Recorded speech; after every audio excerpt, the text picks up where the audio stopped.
Quand les liens du sang se défont, c'est l'âme qui saigne en premier. C'est ce que j'ai pensé en entendant mes propres enfants discuter de mon sort, comme si je n'étais qu'un fardeau, un meuble ancien qu'ils ne savaient plus où placer. Je m'appelle Delphine Martin, j'ai 74 ans et pendant des décennies, j'ai cru que l'amour maternel était l'investissement le plus sûr qu'on puisse faire. Comme je me trompais. Cette matinée d'automne à Paris a commencé comme n'importe quelle autre. L'arôme du café fraîchement préparé remplissait mon petit appartement du 11e arrondissement, pendant que j'arrosais mes violettes sur la fenêtre qui donnait sur la place de la Bastille. Il y avait quelque chose dans l'air ce jour-là, une sensation étrange que je ne pouvais pas nommer, comme si l'univers savait ce qui était sur le point de se produire. Les feuilles jaunies tombaient lentement dans les rues de Paris, dansant au son d'une mélodie que seul l'automne connaît.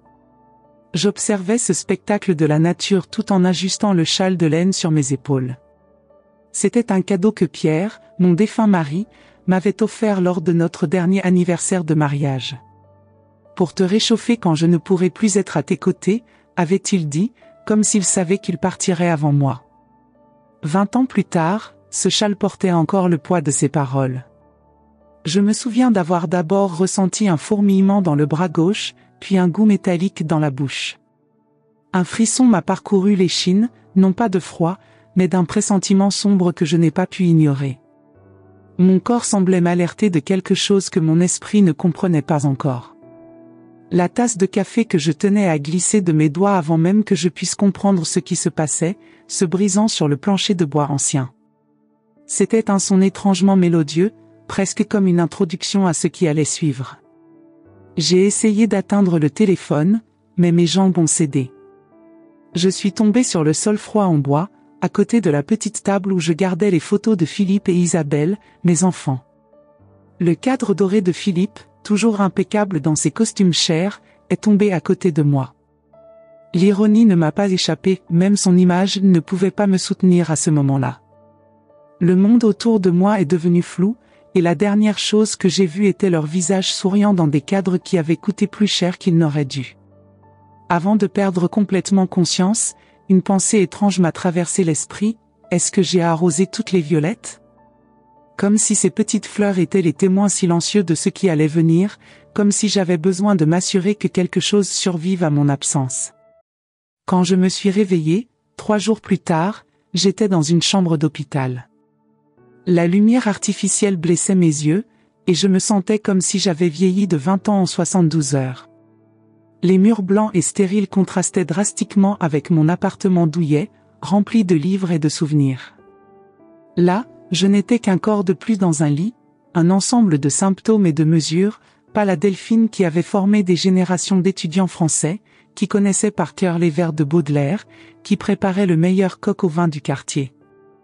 Le médecin a expliqué que j'avais subi un AVC ischémique. Vous avez eu de la chance, Madame Martin. Votre voisine vous a trouvé à temps, a-t-il dit, avec ce mélange particulier de distance professionnelle et de compassion répétée. C'est Madame Rousseau qui a appelé l'ambulance. Elle a dit qu'elle avait entendu un bruit et s'est inquiétée quand vous n'avez pas répondu à la porte. Madame Rousseau, la veuve du 3e étage, avec qui j'échangeais rarement plus que des salutations polies. C'est elle, pas mes enfants, qui a remarqué mon absence. De la chance ? Je n'en étais pas si sûre. Était-ce de la chance de rester en vie pour découvrir des vérités que j'aurais peut-être préféré ne jamais connaître ?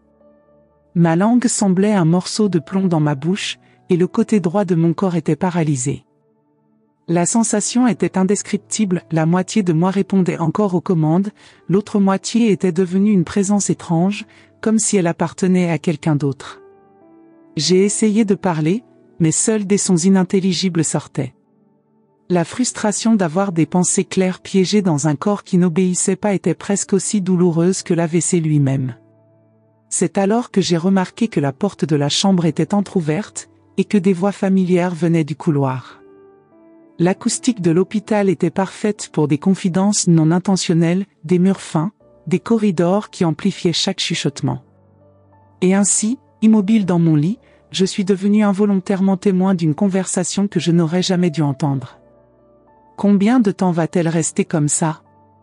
C'était la voix de Philippe, mon fils aîné. Ce timbre grave et contrôlé qu'il utilisait lors de réunions importantes, le même ton qu'il employait lorsqu'il négociait l'achat d'une nouvelle voiture ou discutait des termes contractuels. Impersonnel, pragmatique, calculateur. Le médecin a dit que ce pourrait être un long processus de récupération, a répondu Isabelle, ma fille cadette. Sa voix a toujours eu cette qualité mélodique, héritée de son père, mais maintenant elle sonnait tendue, avec une note d'impatience que je n'avais jamais remarquée auparavant. Ou peut-être que je n'avais simplement jamais voulu la remarquer. Et combien tout cela va-t-il coûter? Nous devons être pratiques. Elle a 74 ans, Isabelle. Ces mots m'ont frappé comme un second AVC. Philippe a toujours été pragmatique, l'administrateur exemplaire, le fils qui planifiait tout méticuleusement.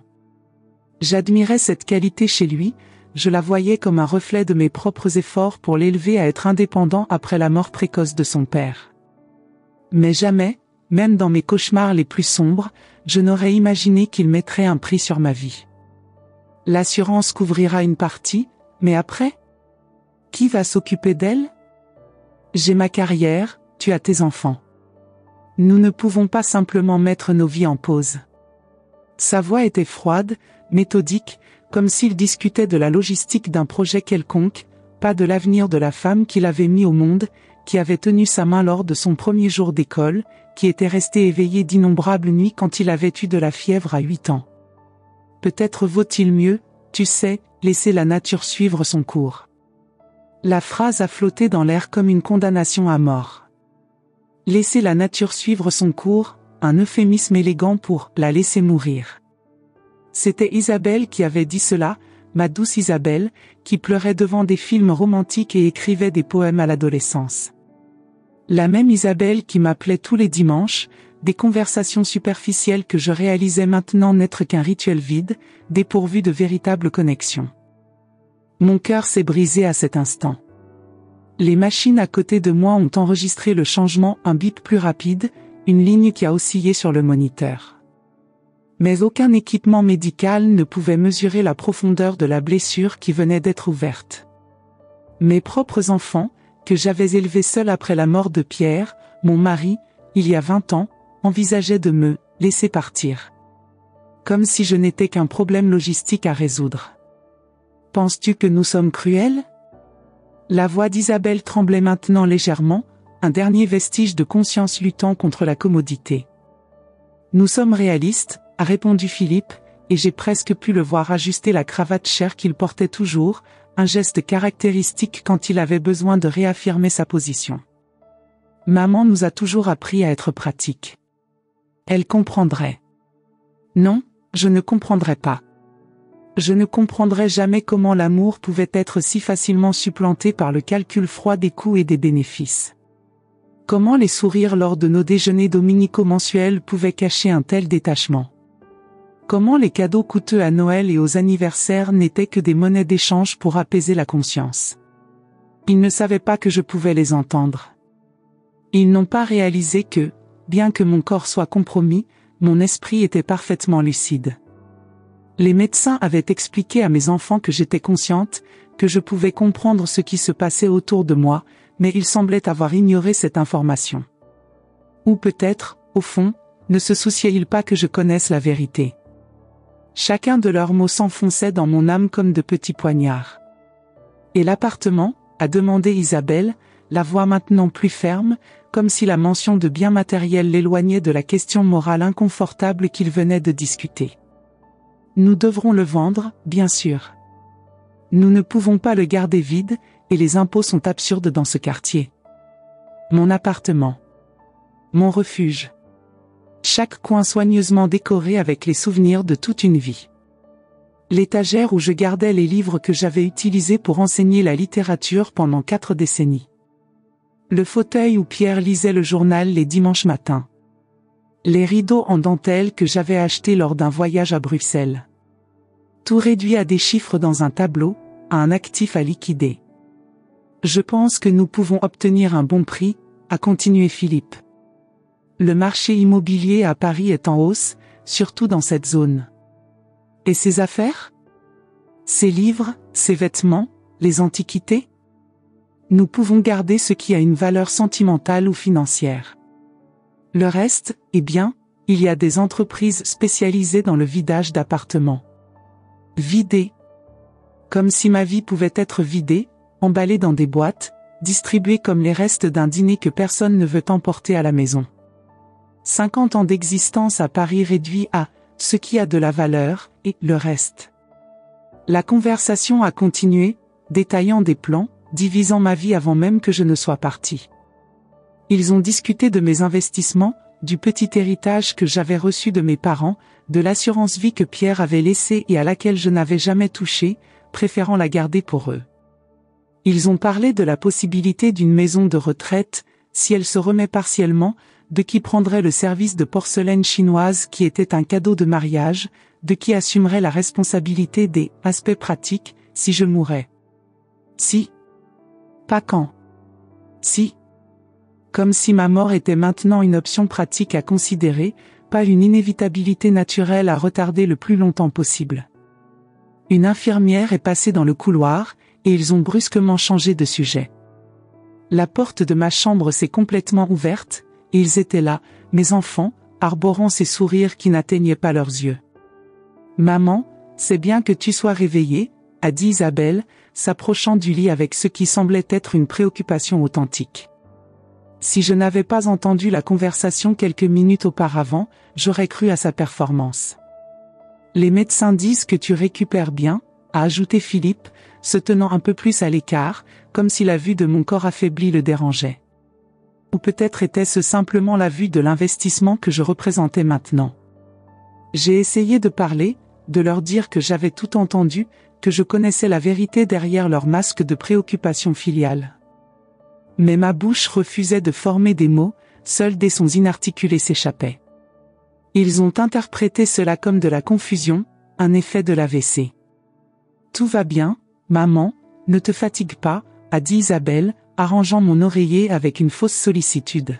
« Nous sommes là pour prendre soin de toi. » Cette nuit-là, seule dans la chambre d'hôpital, avec le bruit des équipements médicaux comme seule compagnie, j'ai pris une décision. L'AVC avait paralysé la moitié de mon corps, mais avait éveillé quelque chose en moi qui avait été endormi depuis trop longtemps, ma force intérieure, mon autodétermination, ma volonté de vivre, pas seulement survivre, dans les années qu'il me restait.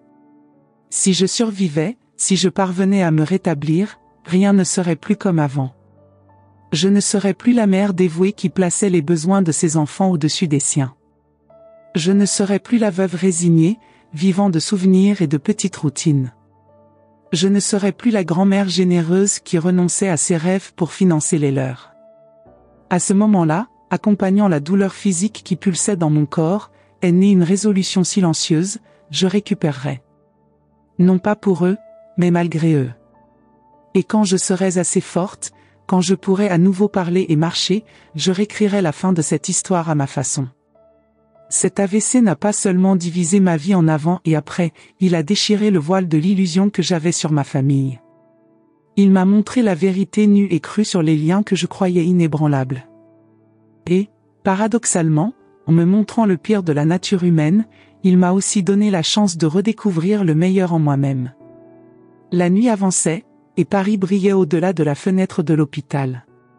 Des lumières que je ne pouvais pas voir de mon lit, mais que je savais être là, comme elle l'avait toujours été. La ville lumière, qui avait été témoin de tant de chapitres de ma vie, serait maintenant le théâtre de ma transformation la plus profonde. Durant les semaines suivantes, j'ai reçu des visitatives de mes enfants. 15 minutes ici, 20 minutes là. Toujours avec des regards sur l'horloge, toujours avec des excuses sur les réunions, les engagements, la vie trépidante de Paris. Le trafic est impossible, maman, les clients sont très exigeants sur ce projet, les enfants ont tellement d'activités. Des excuses répétées comme un mantra pour apaiser la culpabilité qu'ils ressentaient peut-être, ou peut-être simplement pour maintenir les apparences devant l'équipe médicale. Ils apportaient des fleurs qui se fanaient sans être changées, des chocolats qui restaient intacts sur la table de chevet parce que je ne pouvais pas encore avaler des aliments solides, des magazines de mode que je n'avais jamais montré d'intérêt à lire. Des cadeaux vides de ceux qui remplissent une obligation. Dans les intervalles entre leurs visites protocolaires, j'observais d'autres patients recevant des proches qui restaient des heures à leur côté, qui apportaient des photos de la maison, qui racontaient les nouvelles du quartier, qui tenaient simplement leurs mains dans un silence solidaire. La différence était criante, et de plus en plus difficile à ignorer. L'infirmière Mathilde, une jeune femme d'origine sénégalaise aux yeux gentils et aux mains habiles, était celle qui prenait vraiment soin de moi. C'est elle qui a tenu ma main durant les nuits de douleur, qui m'a aidé avec les premiers exercices de physiothérapie, qui m'a donné un bain quand je ne pouvais pas le faire moi-même. C'est elle qui a remarqué mes progrès, qui a célébré quand j'ai pu bouger le premier doigt de ma main droite, qui a apporté un petit miroir pour que je puisse voir mon visage, même si la moitié était encore paralysée. « Madame Martin, vous êtes plus forte que vous ne le pensez », disait-elle, tout en m'aidant à m'asseoir dans le lit, un processus douloureux qui exigeait toute ma détermination. J'ai déjà vu des patients dans des situations pires se rétablir complètement. Le corps a une sagesse que nous ne comprenons pas toujours. Je voulais la croire. J'avais besoin de la croire. Non pas pour ma famille, mais pour moi-même. Pour la Delphine qui avait été professeure de littérature pendant 40 ans, qui avait voyagé seule dans le monde après la mort de Pierre, qui avait construit une vie que, jusqu'alors, je considérais comme réussie. Les séances de physiothérapie étaient épuisantes. Chaque petit mouvement qui était auparavant automatique exigeait maintenant une concentration absolue et un effort herculéen. Réapprendre à tenir une cuillère, à avaler des liquides sans s'étouffer, à prononcer des mots simples, c'était des batailles quotidiennes contre un corps qui semblait être devenu mon ennemi. Mais peu à peu, presque imperceptiblement, j'ai récupéré des fonctions. Un doigt qui bougeait. La paupière qui recommençait à cligner normalement. La langue qui commençait à articuler des syllabes reconnaissables. De petites victoires qui, pour tout observateur externe, pourraient sembler insignifiantes, mais qui pour moi représentaient des pas vers la liberté. Un jour, alors que Mathilde m'aidait avec les exercices, elle a mentionné de façon désinvolte, « Votre maison doit être pleine de souvenirs, n'est-ce pas ? Vos enfants ont mentionné que vous habitez le même appartement depuis plus de 30 ans. » Ce fut comme si la foudre m'avait frappé. Mon appartement. Ma maison rue Oberkampf, achetée avec tant de sacrifices, décorée avec tant d'amour. L'endroit où j'ai élevé mes enfants, où j'ai vécu avec Pierre, où j'ai construit une vie. Que faisaient Philippe et Isabelle avec elle pendant que j'étais là, confinée dans ce lit d'hôpital ? L'idée a commencé à se former dans mon esprit à ce moment précis. Encore nébuleuse, encore incomplète, mais présente, comme une graine plantée dans un sol fertile.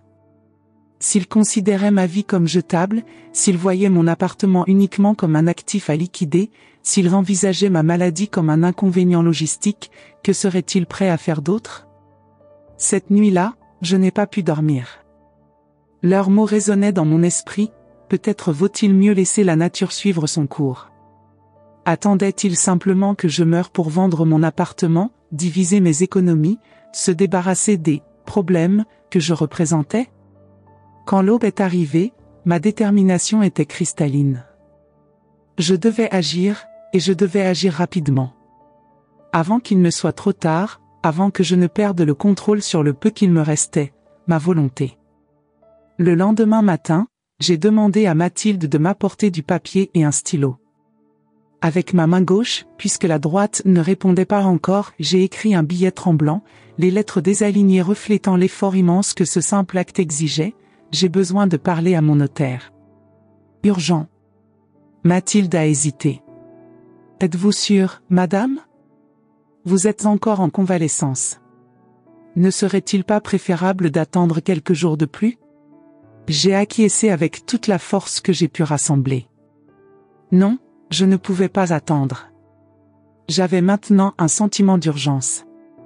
Une urgence qui n'existait pas quand j'étais en bonne santé, croyant à l'amour inconditionnel de mes enfants. Une urgence née de la trahison, de la désillusion, du besoin de protéger ce qui était mien, pas seulement mes biens matériels, mais ma dignité, mon autonomie, mon droit de décider de mon propre destin.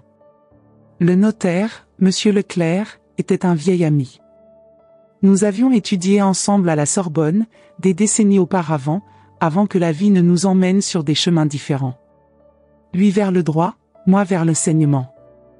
Nous avions gardé contact au fil des ans, et c'est lui qui s'était occupé de toutes les questions juridiques après la mort de Pierre. Il est arrivé en fin d'après-midi, avec sa mallette en cuir usé et ses lunettes sur le bout du nez, apportant avec lui l'arôme familier du tabac de pipe et de la lotion après rasage qu'il utilisait depuis que je le connaissais. Dès que Mathilde nous a laissés seuls, je lui ai remis un autre billet que j'avais préparé, chaque mot soigneusement pensé pendant les longues heures de solitude. Je veux changer mon testament. Immédiatement. Je ne fais plus confiance à mes enfants. Il m'a regardé longuement, ses yeux révélant de l'inquiétude et peut-être une touche de tristesse. Il connaissait Philippe et Isabelle depuis qu'ils étaient enfants. Il avait été invité à leur remise de diplôme, à leur mariage. Delphine, êtes-vous sûre? Les décisions prises dans des moments de fragilité. Je l'ai interrompu d'un geste décidé.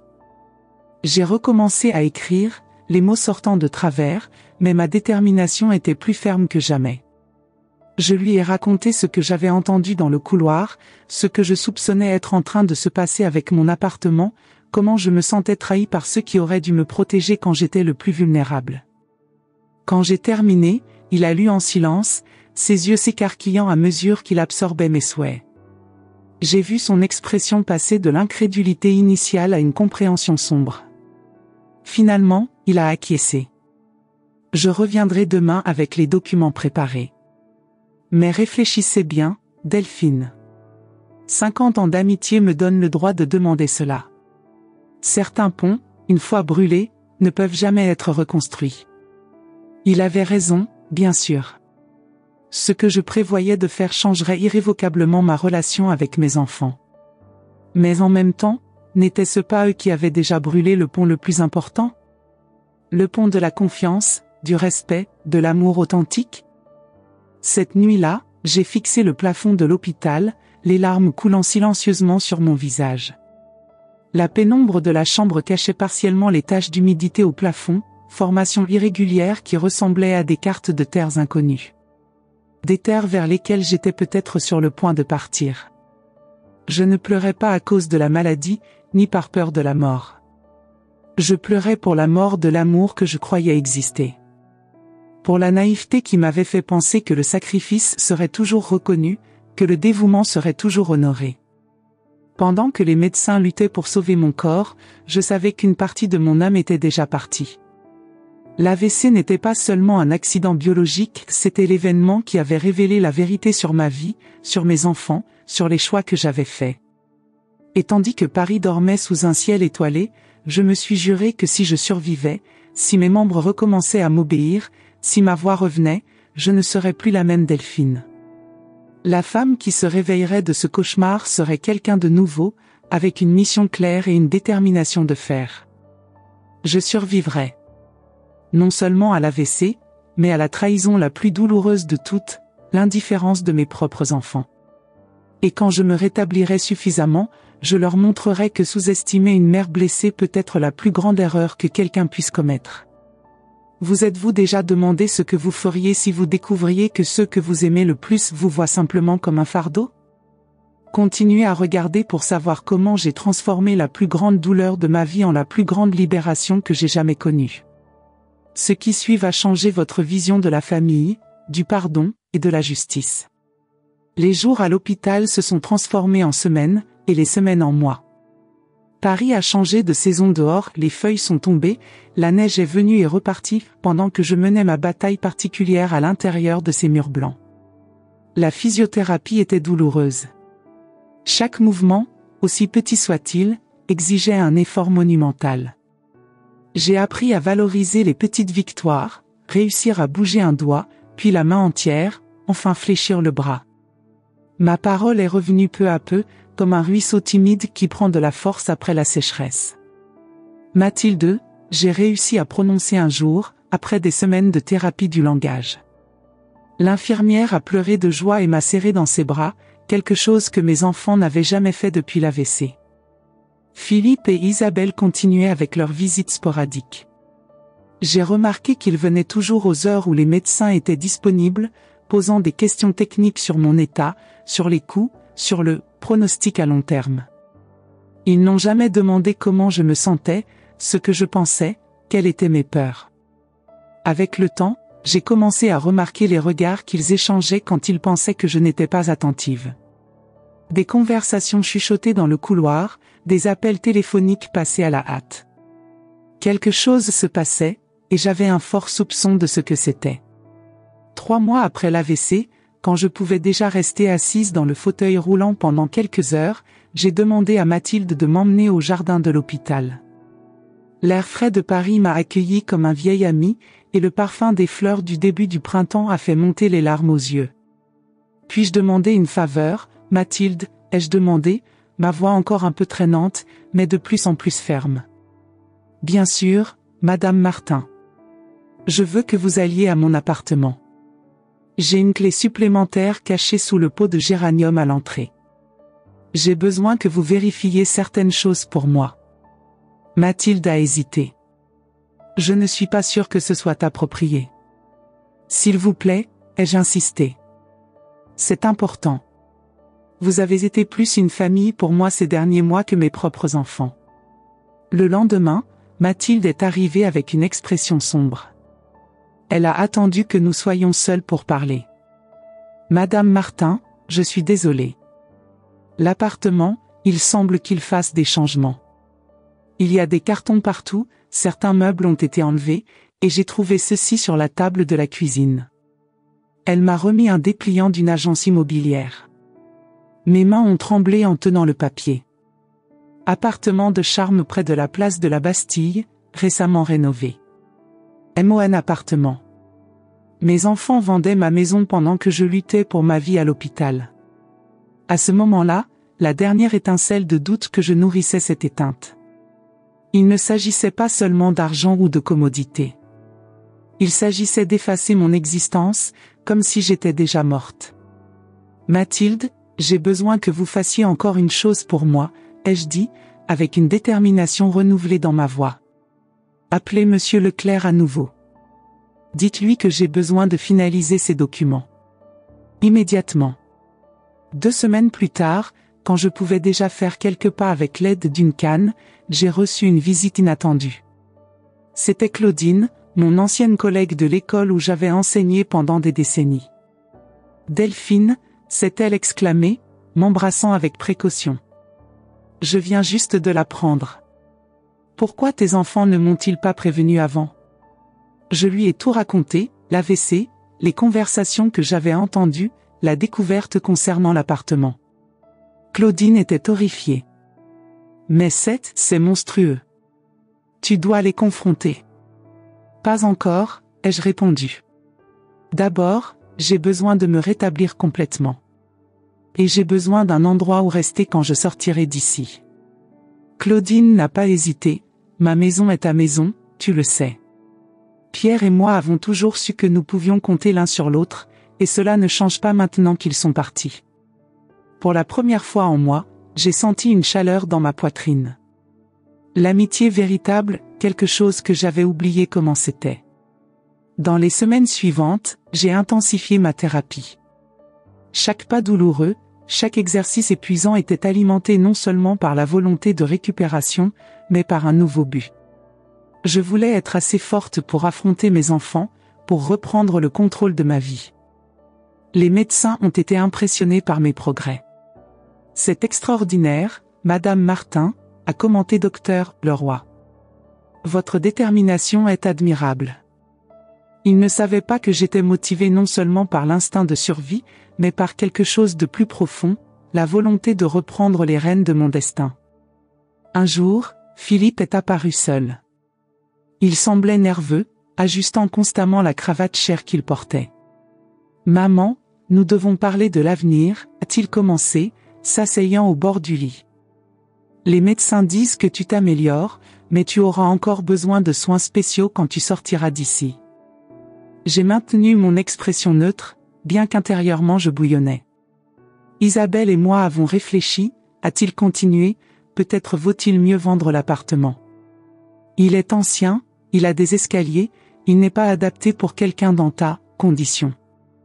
Nous pourrions utiliser l'argent pour payer une bonne maison de repos, avec des infirmiers 24 heures sur 24. Une maison de repos, ai-je répété, laissant transparaître la première étincelle d'indignation. Oui, nous en avons déjà visité quelques-unes. Il y en a une excellente à Saint-Germain-en-Laye, avec des jardins magnifiques. Tu as toujours aimé les fleurs, n'est-ce pas? C'était surréaliste. Mon fils parlait comme s'il m'offrait des vacances, et non comme s'il m'exilait dans un asile pendant qu'il se partageait l'argent de la vente de mon appartement. Et mes affaires? Mes souvenirs? Les lettres de ton père? Les livres que j'ai collectionnés pendant des décennies, ai-je demandé, gardant ma voix calme.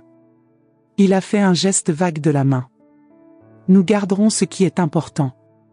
Le reste, eh bien, tu sais comme les appartements à Paris sont petits. Il n'y a pas de place pour accumuler. Accumuler? Le mot m'a frappé comme une gifle. C'est comme ça que tu vois ma vie? Comme une accumulation? Pour la première fois, Philippe a semblé se rendre compte que quelque chose n'allait pas, ce n'est pas ce que je voulais dire, maman. Nous sommes juste pratiques. Pratique, ai-je répété. Comme quand vous avez discuté pour me laisser partir dans le couloir de l'hôpital? Son visage a pâli. Tu as entendu ça? J'ai tout entendu, Philippe. Chaque mot. Chaque calcul froid sur combien il en coûterait de garder ta mère en vie. Chaque considération sur combien ce serait gênant de devoir prendre soin de moi. Maman, tu ne comprends pas. Nous étions sous le choc, inquiets. Inquiets de quoi? De ma santé ou de mon héritage? Il s'est levé, visiblement perturbé. Je pense que nous devrions parler quand tu seras plus calme. Clairement, l'AVC a affecté plus que ton corps. Cette insinuation que j'étais mentalement instable a été la goutte d'eau. Sors, ai-je ordonné, ma voix maintenant ferme et autoritaire comme à l'époque où j'enseignais. Sors maintenant et ne reviens pas jusqu'à ce que je t'appelle. Après que Philippe soit parti, je me suis effondrée en larmes. Non pas de tristesse, mais de colère. Colère contre moi-même pour avoir été si aveugle pendant si longtemps. Comment n'ai-je pas remarqué le type de personne que mes enfants étaient devenus? Ou avait-il toujours été ainsi, et je refusais simplement de le voir?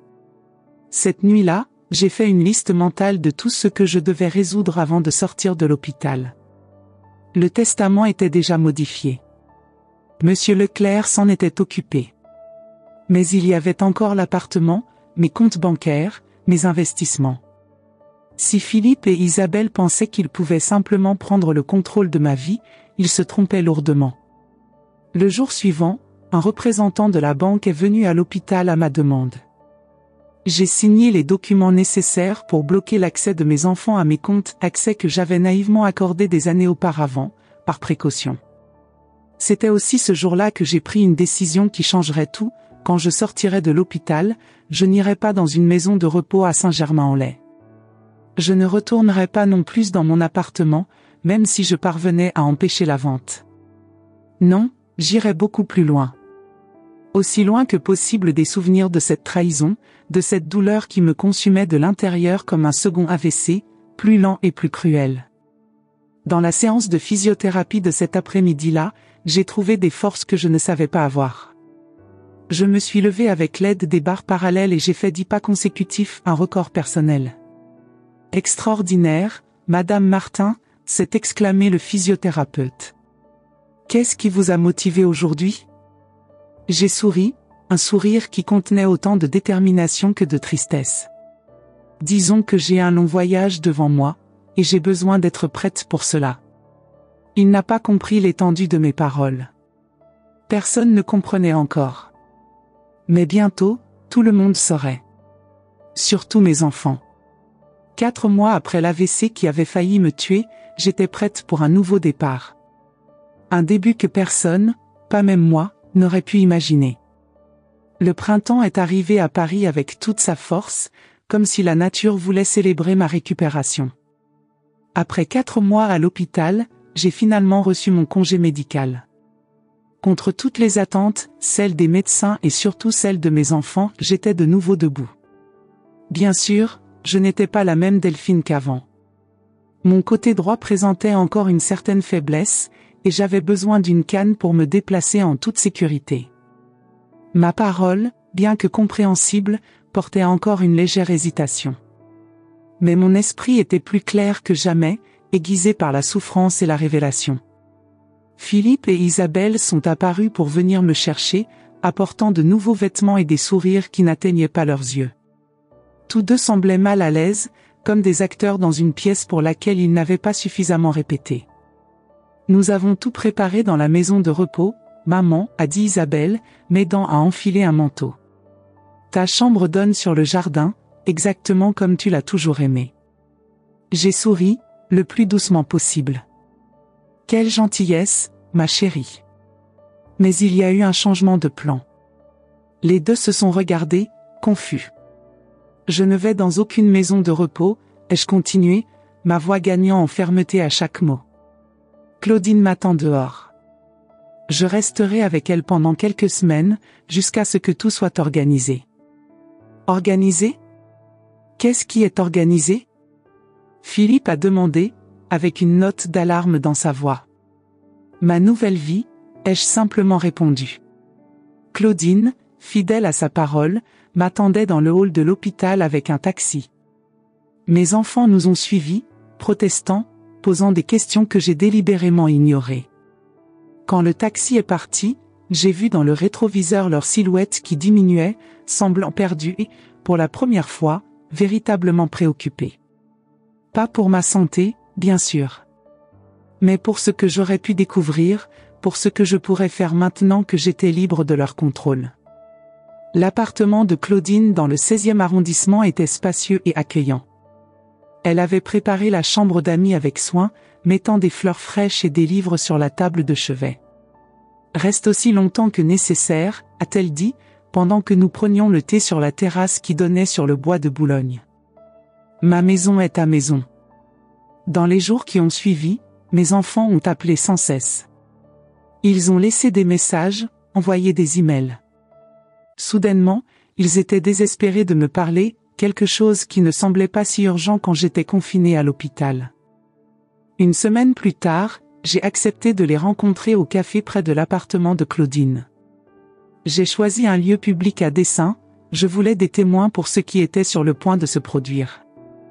Ils sont arrivés ensemble, comme s'ils avaient besoin l'un de l'autre pour affronter la nouvelle version de la mère qu'ils pensaient si bien connaître. Ils se sont assis en face de moi, nerveux, remuant leur tasse de café. Maman, a commencé Philippe, toujours le porte-parole quand il s'agissait de sujets délicats. Nous sommes inquiets. Tu as quitté l'hôpital contre nos recommandations, tu refuses d'aller dans un endroit où tu pourrais recevoir les soins appropriés. Contre vos recommandations, ai-je interrompu, ma voix étonnamment calme. Ou contre vos plans pour mon appartement? Le silence qui a suivi était plus éloquent que n'importe quel aveu. Nous savons pour le dépliant de l'agence immobilière, ai-je continué. Nous savons que vous prépariez la vente de mon appartement pendant que je luttais pour ma vie. Nous savons que vous avez vidé mes armoires, emballé mes souvenirs comme s'ils étaient des déchets à jeter. Ce n'est pas vraiment comme ça, a essayé Isabelle, sa voix tremblant légèrement. Nous étions juste en train d'être pratique, ai-je complété. Oui, cela semble être votre mot préféré ces derniers temps. Eh bien, j'ai aussi décidé d'être pratique. J'ai sorti de mon sac une enveloppe et l'ai posée sur la table. Ceci est une copie de mon Nouveau Testament. L'original est en sécurité avec Monsieur Leclerc, qui, dois-je ajouter, a été assez surpris par votre comportement. Philippe a pris l'enveloppe d'une main tremblante. Au fur et à mesure qu'il lisait, son expression passait de la confusion à l'incrédulité, et finalement à la colère. « C'est absurde, s'est-il exclamé. Tu ne peux pas faire ça. »« Je peux et je l'ai fait, » ai-je répondu calmement. Mon appartement, mes économies, tout ce que j'ai construit dans ma vie, rien de tout cela n'ira à vous.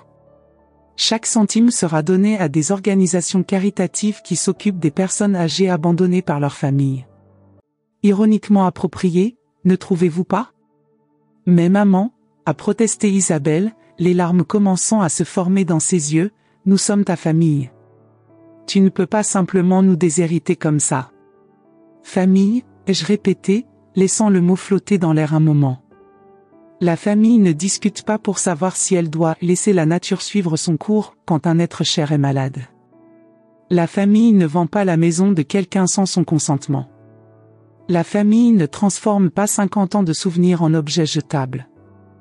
J'ai pris une gorgée de mon thé, les observant par-dessus le bord de la tasse. Et ce n'est pas tout. J'ai également demandé à Monsieur Leclerc de transférer immédiatement une somme importante de mes économies sur un compte auquel vous n'avez pas accès. Pourquoi faire, a demandé Philippe, sa voix maintenant un mélange de colère et de panique. Pour ma nouvelle vie, ai-je simplement répondu. C'est alors que je leur ai parlé de mon plan. Un plan qui avait commencé à prendre forme durant ces nuits solitaires à l'hôpital, pendant que je contemplais le plafond blanc et réévaluais chaque choix que j'avais fait. J'ai vendu mon appartement, ai-je annoncé. Pas à l'agence immobilière que vous aviez contactée, mais à un jeune couple qui rêvait d'habiter dans ce quartier. Ils m'ont payé un prix juste, bien plus que l'offre ridicule que vous aviez acceptée, dois-je ajouter. Leurs visages ont pâli simultanément. L'appartement était, après tout, le gros lot dans la loterie de l'héritage qu'ils avaient planifié. Et que vas-tu faire sans un endroit où habiter, a demandé Isabelle, essayant de reprendre le contrôle de la situation. Tu ne peux pas rester chez Claudine pour toujours. Non, je ne peux pas, ai-je convenu. Et je n'en ai pas l'intention. En fait, j'ai déjà acheté ma nouvelle maison. Nouvelle maison? Où ça? Philippe semblait maintenant véritablement confus. J'ai souri, savourant le moment. Provence. Une petite villa aux alentours d'Aix-en-Provence. Du soleil toute l'année, des lavandes tout autour, une vue sur les montagnes à couper le souffle. Ça a toujours été mon rêve, vous saviez? Votre père et moi, nous avions prévu d'y déménager quand nous prendrions notre retraite. Mais ensuite il est mort, et je suis resté attaché au passé, aux obligations, aux illusions sur la famille. Le silence qui a suivi était assourdissant. Il me regardait comme si j'étais une étrangère, une imposteur qui avait pris la place de la mère soumise et prévisible qu'il connaissait. Mais c'est de la folie, s'est finalement exclamé Philippe. Tu as 74 ans, tu viens d'avoir un AVC, tu as besoin de soins médicaux constants. J'ai déjà tout prévu, ai-je répondu. Il y a un excellent hôpital à Aix, et j'ai engagé une infirmière qui viendra me voir 3 fois par semaine. Le reste du temps, j'ai l'intention de vivre, Philippe. Vivre comme je ne l'ai pas fait ces 20 dernières années, toujours en vous mettant en premier, toujours en me sacrifiant pour que vous ne manquiez jamais de rien. Et nous, a demandé Isabelle, sa voix maintenant petite. Nous ne te reverrons plus jamais? La question m'a prise par surprise. Pendant un bref moment, j'ai ressenti l'impulsion familière de réconforter, de céder, de mettre leurs besoins au-dessus des miens. Mais ensuite je me suis rappelé des mots dans le couloir de l'hôpital, peut-être vaut-il mieux laisser la nature suivre son cours. Et la dureté est revenue dans mon cœur. Cela dépend de vous, ai-je répondu. Ma porte sera toujours ouverte à mes enfants. Mais pas aux opportunistes qui voient leur mère âgée comme un fardeau ou comme un chèque à encaisser après les funérailles. Je me suis levé, m'appuyant sur la canne que j'avais personnalisée avec une finition élégante en argent, un cadeau que je m'étais fait, un symbole de la nouvelle Delphine. Si vous voulez avoir une mère, vous savez où me trouver. Si tout ce que vous voulez est un héritage, je suis désolé, mais ce train est déjà parti. J'ai tourné le dos et j'ai marché vers la sortie, chaque pas plus ferme que le précédent. Je ne me suis pas retourné pour voir leur réaction, leur visage déformé par le choc ou l'indignation. Ce chapitre de ma vie était clos. Sur le trottoir, Mathilde, qui n'était plus mon infirmière, mais maintenant une amie chère, m'attendait. Nous avions convenu qu'elle m'accompagnerait jusqu'en Provence, m'aidant à m'installer dans la nouvelle maison avant de retourner à Paris. Comment ça s'est passé, a-t-elle demandé, m'offrant son bras pour me soutenir.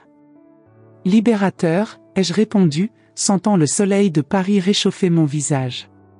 Absolument libérateur.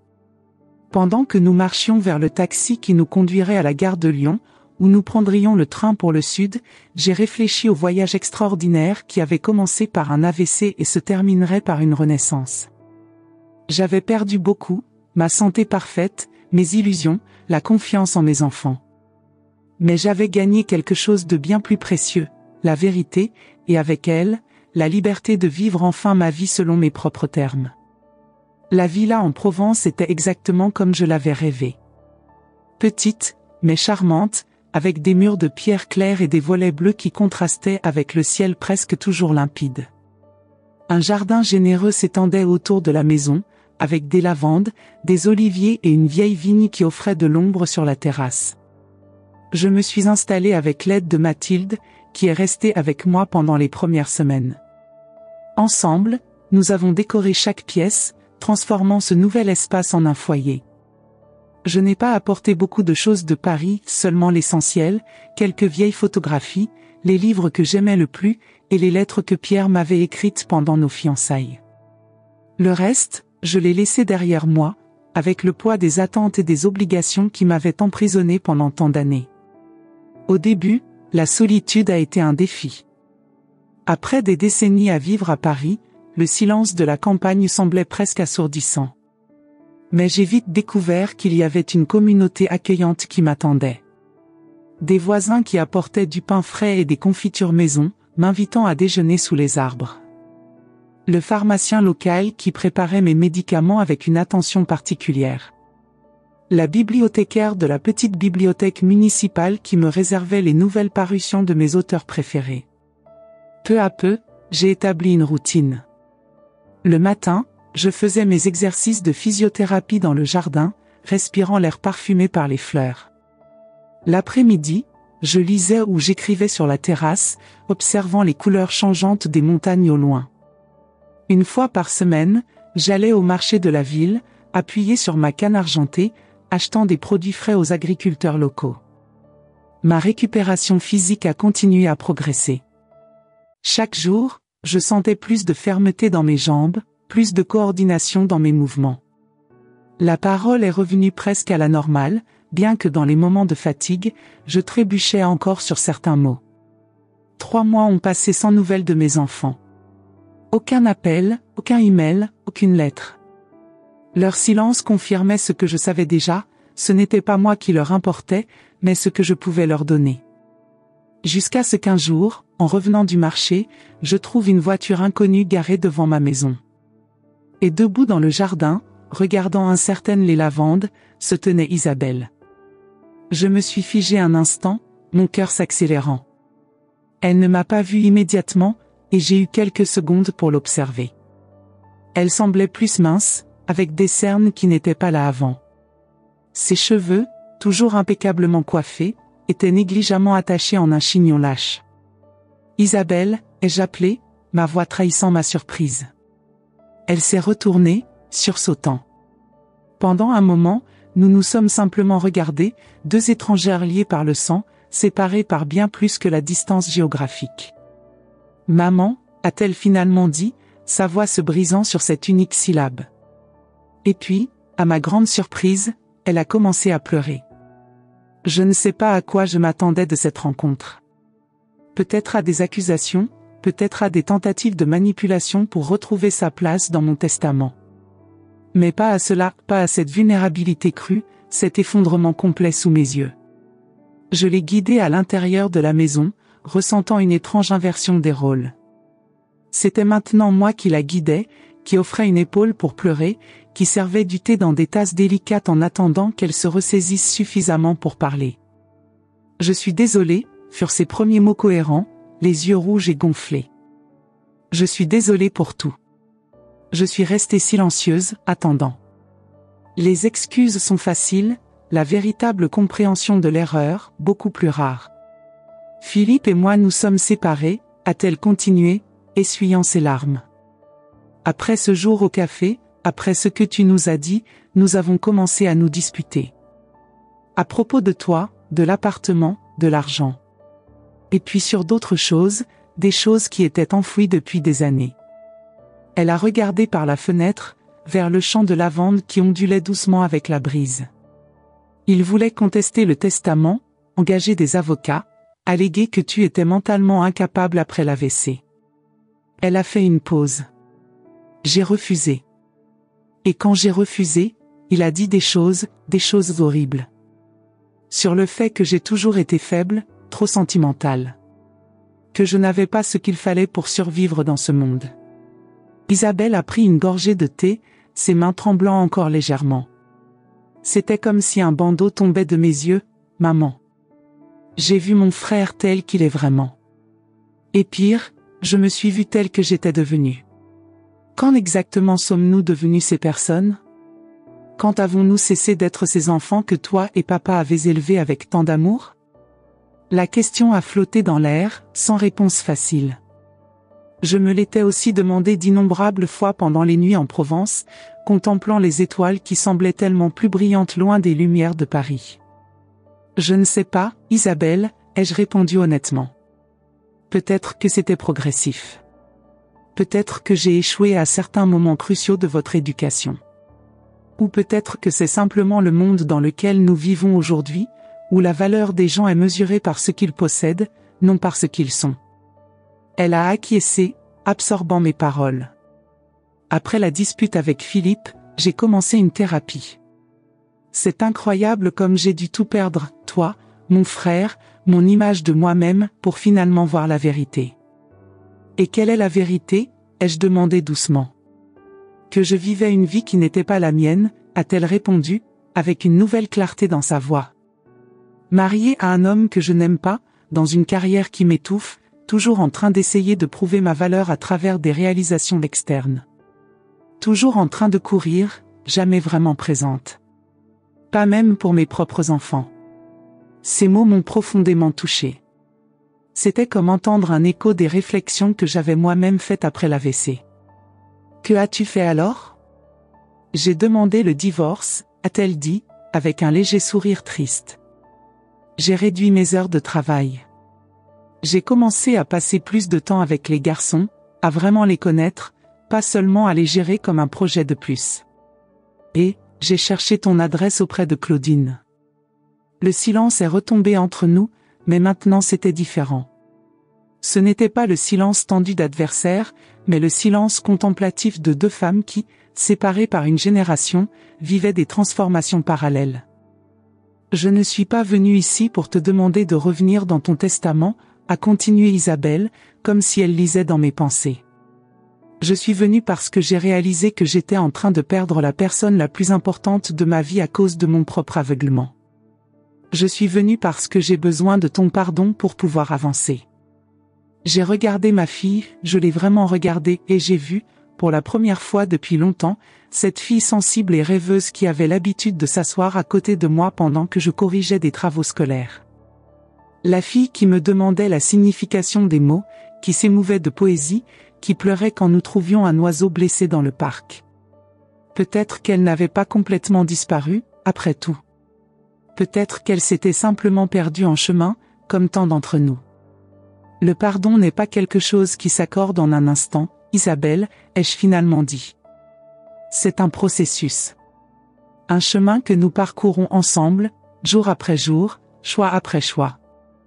J'ai tendu ma main vers elle, et elle l'a saisie comme si c'était une bouée de sauvetage. Je suis disposée à commencer ce chemin aujourd'hui, si tu le es aussi.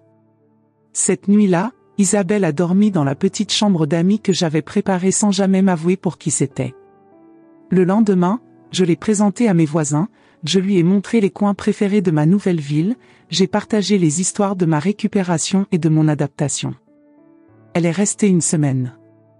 Avant de partir, elle a promis de revenir avec mes petits-enfants le mois suivant. Il te manque, a-t-elle dit. Et moi, je manque de la mère que tu as toujours été, même quand je ne le méritais pas. Quant à Philippe, je n'ai pas eu de nouvelles de lui directement. Isabelle m'a raconté qu'il avait déménagé à Londres, acceptant une promotion dans son entreprise. Il a choisi son chemin, a-t-elle dit simplement. Tout comme nous avons choisi le nôtre. Les mois se sont transformés en une année. Ma première année en Provence, marquant aussi un an depuis l'AVC qui avait failli m'ôter la vie, mais qui, ironiquement, m'avait appris à vivre. Isabelle a tenu sa promesse. Elle et les garçons sont venus régulièrement, remplissant ma maison de rires juvéniles et de l'énergie chaotique que seuls les enfants peuvent apporter. Lors d'une de ces visites, elle a apporté de vieux albums photos qu'elle avait sauvés de l'appartement avant la vente. Ensemble, nous avons revisité le passé, racontant des histoires, riant de souvenirs longtemps oubliés. Sur une photo en particulier, d'un pique-nique au jardin du Luxembourg quand les garçons étaient petits, j'ai remarqué quelque chose de curieux. « Regarde comme nous sourions tous », ai-je commenté. Cela semblait être un jour parfait. Isabelle a regardé de plus près. Je me souviens de ce jour. Ce n'était pas parfait. Toi et Philippe vous êtes disputés parce qu'il est arrivé en retard. J'étais contrariée parce que Jean était tombé malade la nuit précédente. J'étais épuisée. Mais sur la photo. Sur la photo, nous sourions tous, a-t-elle complété. Je pense que nous avons passé tellement de temps à essayer de paraître la famille parfaite que nous avons oublié d'être simplement une famille, avec tous ses défauts et ses imperfections. Son observation est restée avec moi longtemps après son départ. Combien d'autres choses dans ma vie avaient été ainsi? Des surfaces polies cachant des fissures profondes? Des sourires masquant des douleurs non exprimées? L'AVC avait arraché tous mes masques, exposé toutes les fissures. Et au lieu d'essayer de les réparer hâtivement, j'avais opté pour quelque chose de plus radical, tout reconstruire, à partir de zéro, en acceptant les imperfections comme partie de la nouvelle structure. Pour mon 75e anniversaire, j'ai organisé une petite célébration dans le jardin.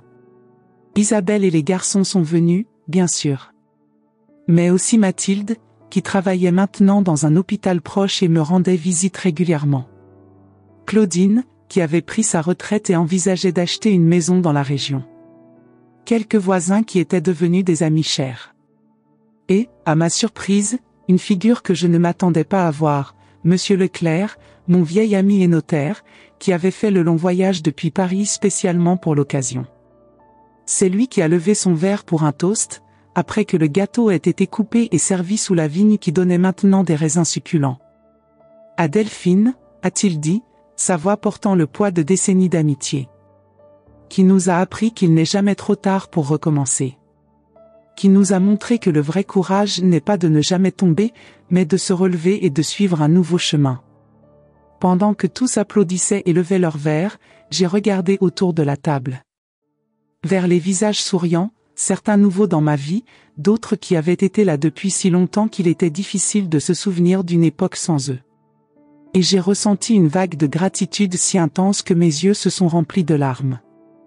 L'AVC avait été, sans aucun doute, l'événement le plus traumatisant de ma vie. Il m'avait amené aux portes de la mort et m'avait forcé à affronter la pire trahison imaginable. Mais il avait aussi été le catalyseur pour la vie la plus authentique et la plus épanouissante que j'aurais jamais pu imaginer. Ce soir-là, après que tout le monde soit parti et que la maison soit retournée au silence, je me suis assise sur la terrasse avec un verre de vin local. Le ciel étoilé de Provence s'étendait au-dessus de moi, vaste et mystérieux. De quelque part proche, le son des cigales créait une symphonie nocturne qui était devenue la bande sonore de ma nouvelle vie.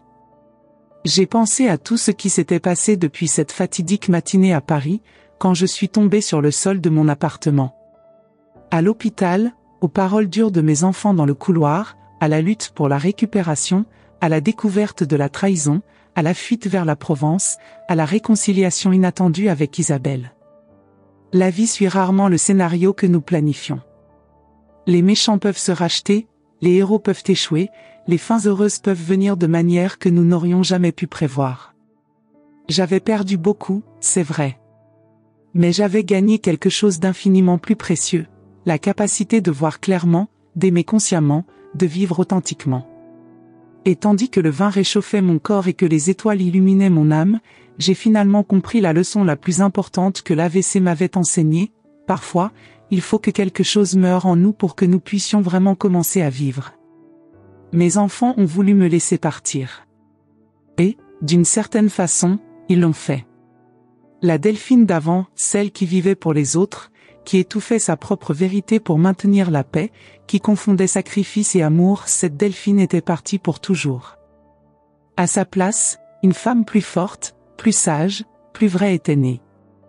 Une femme qui comprenait que l'amour véritable n'exige pas l'annulation de soi-même, que le pardon ne signifie pas l'absence de limites, que le bonheur n'est pas une destination, mais un choix quotidien. 4 mois après mon AVC, c'est moi qui ai décidé de partir. Non pas vers la mort, comme mes enfants l'avaient envisagé, mais vers la vie. Vers la vie authentique que j'avais toujours méritée, mais que je n'avais que maintenant le courage d'embrasser pleinement. Et quel voyage extraordinaire cela a été. Leçon finale que j'ai apprise. Les trahisons les plus douloureuses viennent généralement de ceux que nous aimons le plus, mais elles ne définissent pas notre valeur. L'âge n'est jamais un obstacle au recommencement, souvent, c'est précisément l'accumulation d'expériences qui nous donne la sagesse de mieux choisir. Le véritable amour ne calcule pas, ne mesure pas, ne comptabilise pas, il donne simplement, mais sans annuler celui qui aime. Les familles sont imparfaites, faites d'êtres humains faillibles, et l'acceptation de cette vérité est le premier pas vers des relations plus honnêtes. Notre valeur ne réside pas dans ce que nous possédons ou dans ce que nous pouvons offrir aux autres, mais dans l'authenticité avec laquelle nous vivons chaque jour. Parfois, nous devons tout perdre pour découvrir ce qui compte vraiment, et souvent ce n'est pas ce que nous pensions. Le pardon n'est pas un événement unique, mais un processus continu qui exige l'engagement des deux parties.